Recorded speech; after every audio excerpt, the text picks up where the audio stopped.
नमस्कार, स्वागत है आपका। आप देख रहे हैं इंडिया डेली। मैं हूं आपके साथ विवेक शांडिल्य।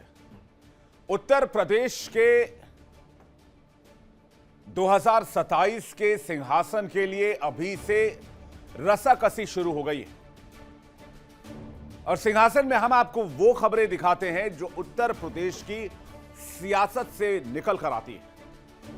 आज की जो ताजा खबर है वो लखनऊ से है, जहां पर मलिहाबाद के कसमंडी काला इलाके में एक बार फिर से तनाव और चर्चा का माहौल है।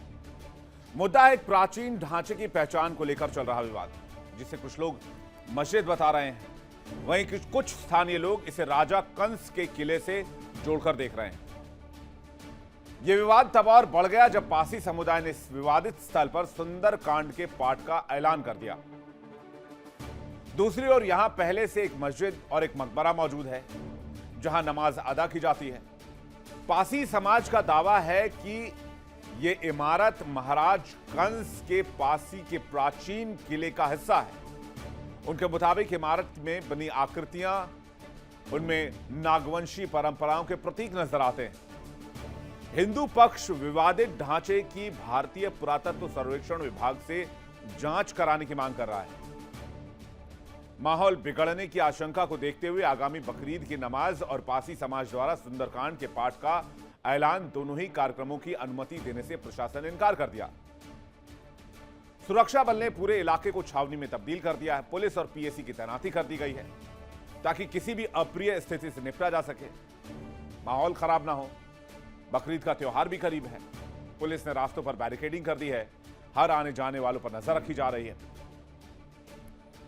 अब दावा क्या है इस निर्माण को लेकर, तो पहले पासी समाज का दावा क्या है, आइए देखते हैं। पासी समाज का कहना है कि प्राचीन महादेव मंदिर से जुड़ा हुआ है यह स्थान।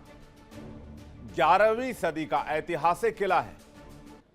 सदियों से पूजा अर्चना होती रही थी। ऐतिहासिक विरासत बदलकर कब्जे का आरोप लगाया गया। पुराना गजेटियर का हवाला भी दिया गया। काकोरी और मलिहाबाद इलाका 11वीं सदी में राजपासी राजा कंस के प्रभाव में था। मुख्यमंत्री योगी आदित्यनाथ को खत भेजकर हस्तक्षेप की मांग भी की गई है।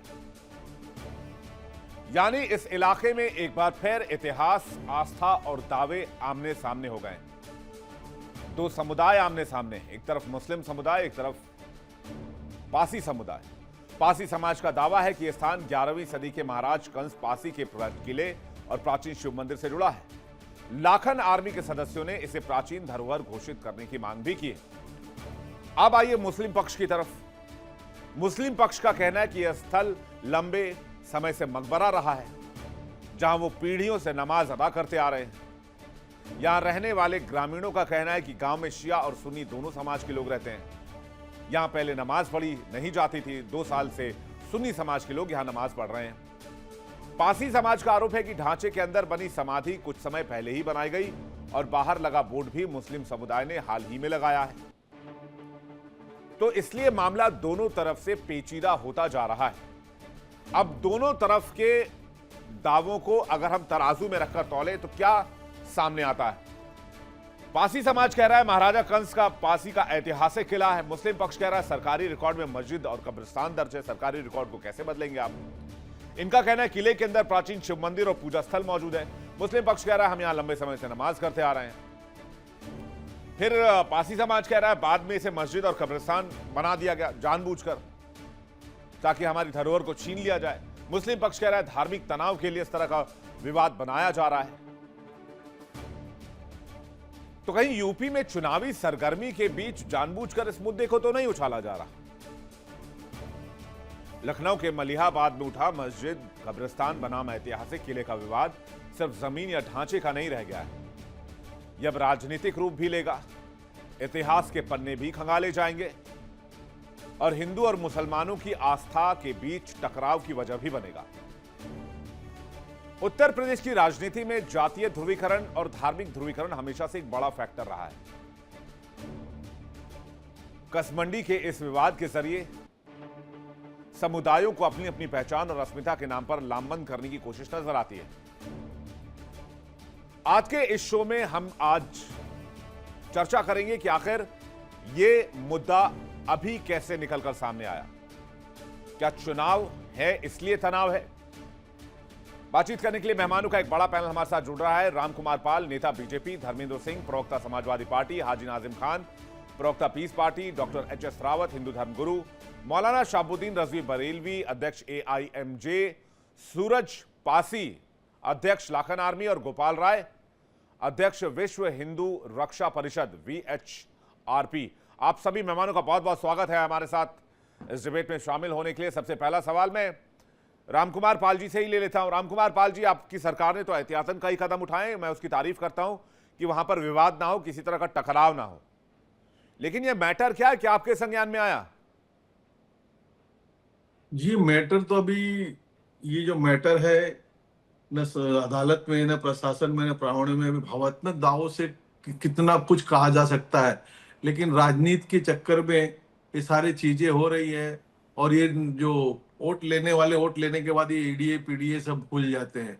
ये जो जनता है, इसको जागरूक होना चाहिए और दोनों समाज को मिल बांट कर कोई ऐसा कार्य करना चाहिए। जैसे अभी भोजशाला का हुआ है, वहाँ मुस्लिम समाज मस्जिद की जगह मांगता है, तो मैं कहता हूं कि एक नई मिसाल कायम करना चाहिए। आखिर लड़ाई कब तक लड़ी जा सकती है?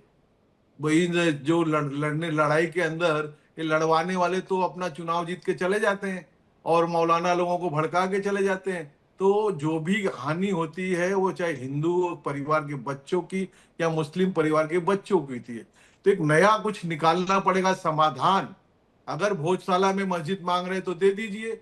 देखिए, अभी जमाते इस्लाम के जो मदनी साहब है, उन्होंने गौ के बारे में कहा कि गौ को राष्ट्र पशु डिक्लेयर करो। तो जब कुछ समानता और कुछ नजदीक आ रहे हैं तो ऐसे भाव से फिर बिगड़ाव होगा, और इसका फायदा सिर्फ राजनीति वाले उठाते हैं, सिर्फ राजनीति वाले, ईडीए पीडीए और ये सब कर करके भड़का रहे हैं हमारे युवाओं को, और बाद में कहेंगे कि रोजगार नहीं। अब जो युवा एक बार केस में, आंदोलन में फंस गया, उसको कौन सी नौकरी मिल जाएगी, चाहे वो मुस्लिम का है चाहे हिंदू का हो। तो दुहाई करता हूं कि भाई बच्चों, अपने जीवन को अच्छी जगह से बचाओ, अच्छी पढ़ाई लिखाई करो। लेकिन विपक्ष का कहना है कि पूरे प्रदेश में माहौल आपने ऐसा बनाया। संभल में आपने क्या किया? संभल में कितनी खुदाई चल रही है आपको पता है? इसके अलावा प्रदेश में कई जगहों पर इस तरह के दावे कभी कभी उभर कर सामने आते हैं, और अब ये नया मामला सामने आया, कंस का किला बता रहे हैं मस्जिद को। तो विपक्ष का कहना है कि आपके रिजीम में इतने दावे क्यों आ रहे हैं? कहां खुदाई कर देंगे, कहां खोद डालेंगे? ये जग जाहिर है कि वो आक्रांता थे, बाहर से आए थे, पर है ना, देश ने बंटवारे के बाद बाई चॉइस उनको माना, और बाई चॉइस माना क्या, उनको आज देश की जो बोर्डों के द्वारा जो सहायता दी जा रही है, फिर जनरल में भी दी जा रही है, तो किधर तक डिनाई करोगे और किधर तक लड़ोगे? लड़वाना है, मरना क्या है? हम तो उस भाव के हैं कि समझौता कर लो और तुम भी जियो और हमें भी जीने दो।